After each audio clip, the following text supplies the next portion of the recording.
All right, there's one more thing we're going to do today. After you're finished with your intro survey, I'd like to start thinking a little bit about one form of media, which is advertisements.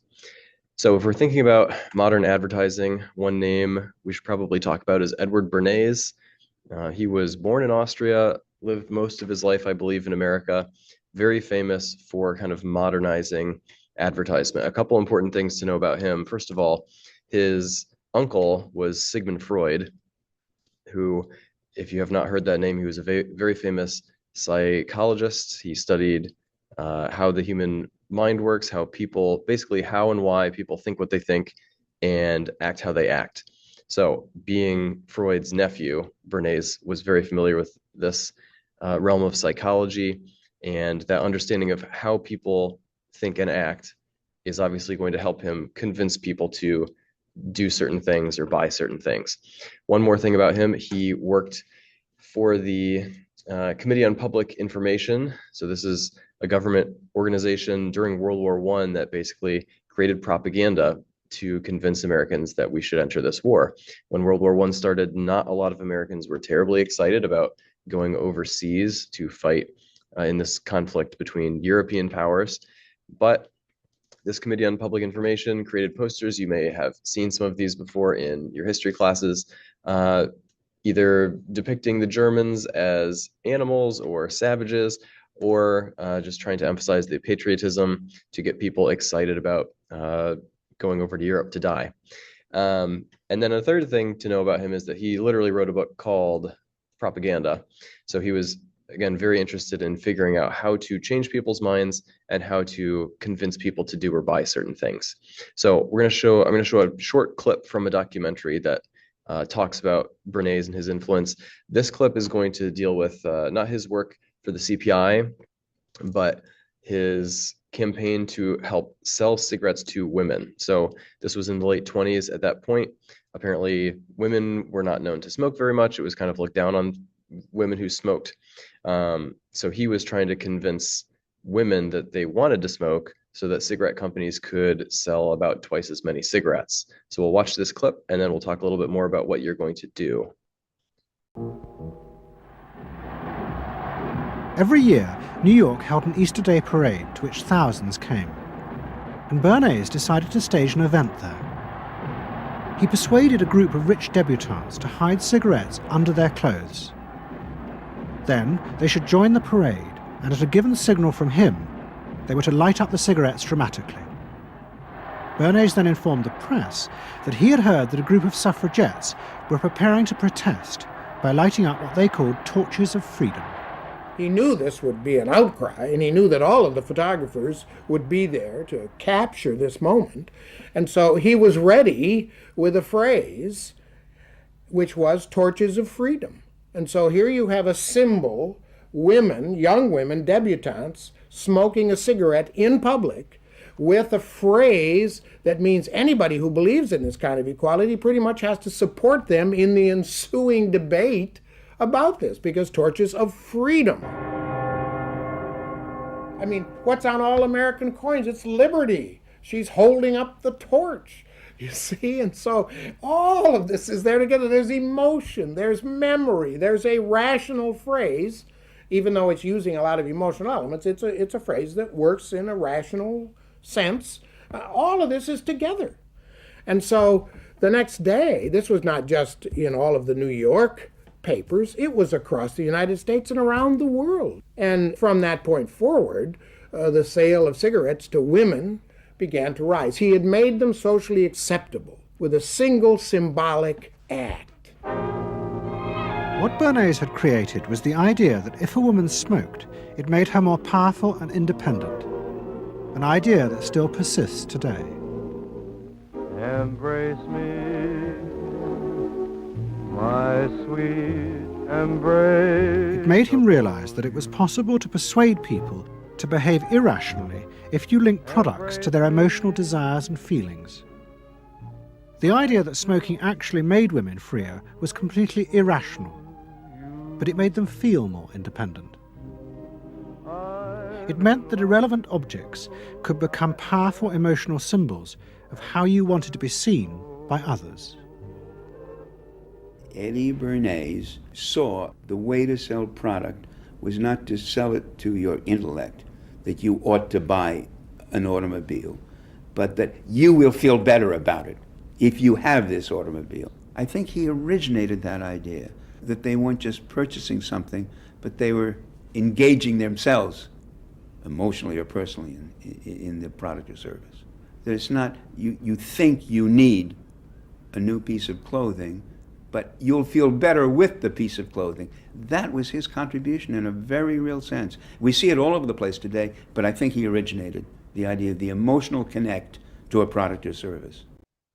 So basically, to sum that video up, Bernays was one of the people who originally discovered in the early 20th century that if you appeal to people's emotions rather than their reason, this is probably going to be more effective if you're trying to sell them something that they don't really need. We don't really need cigarettes.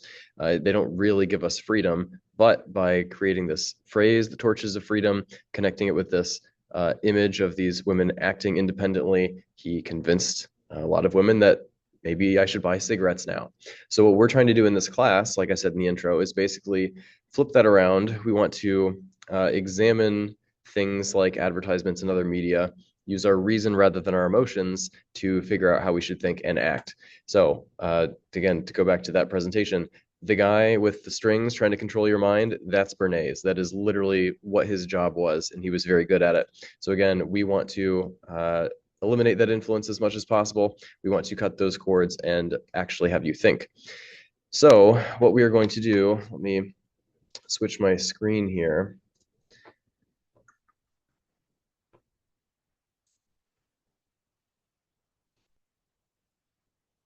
So I figure out how to work Zoom again.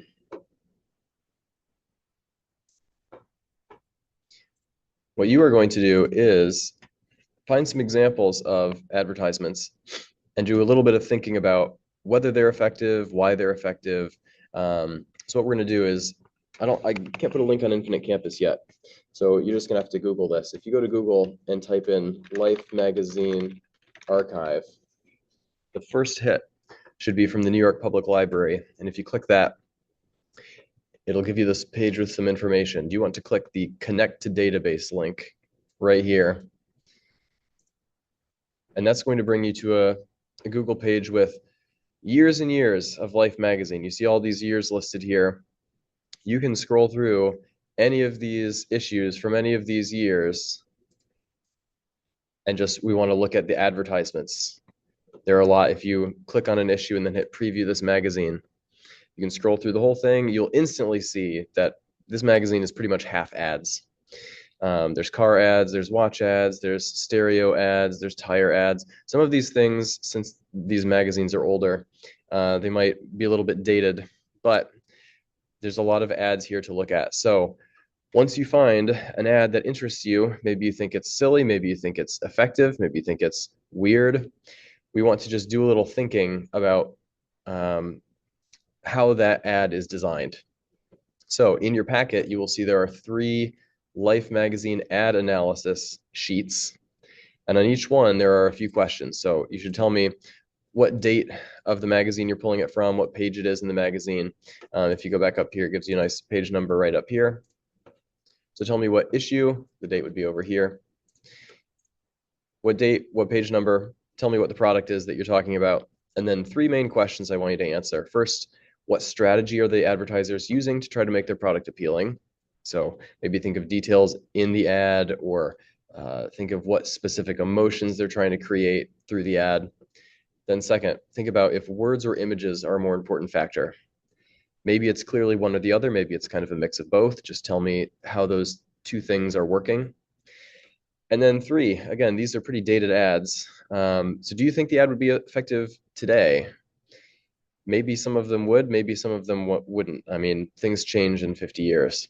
So you're going to find 3 ads. You're going to do this 3 times and just give me a little bit of information. Just a quick example. I was looking earlier at, here, I think it was from 72.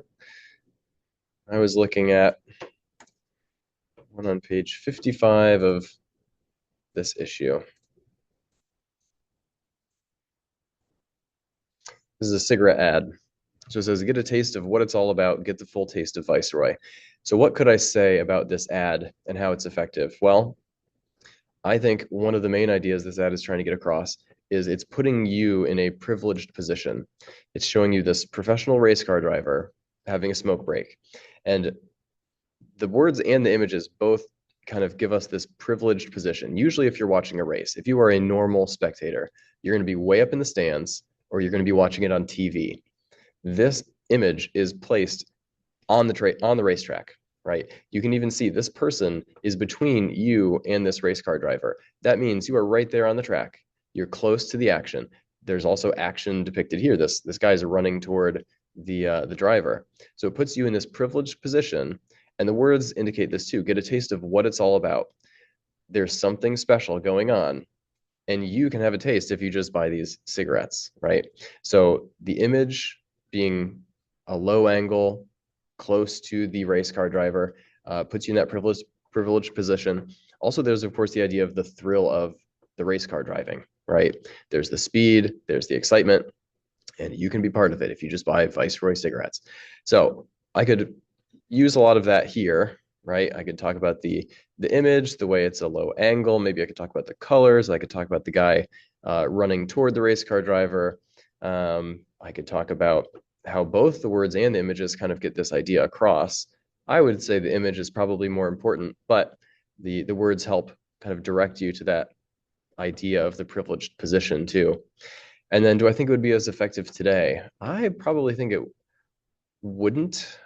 I'm not sure exactly why, maybe just because it feels vintage. It feels kind of dated.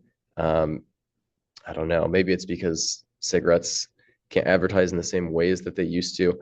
But you could make an argument whether or not you think the ad's effective too. So this is what you're doing. You're going to scroll through this whole archive. You obviously don't need to look at everything, but try to look at maybe try to look at a few different years even. You can see how the ads have changed from the 40s to the 70s, or the 30s even. Pick 3 ads that interest you, explain a little bit about them, and yep, that's what you're doing the rest of class.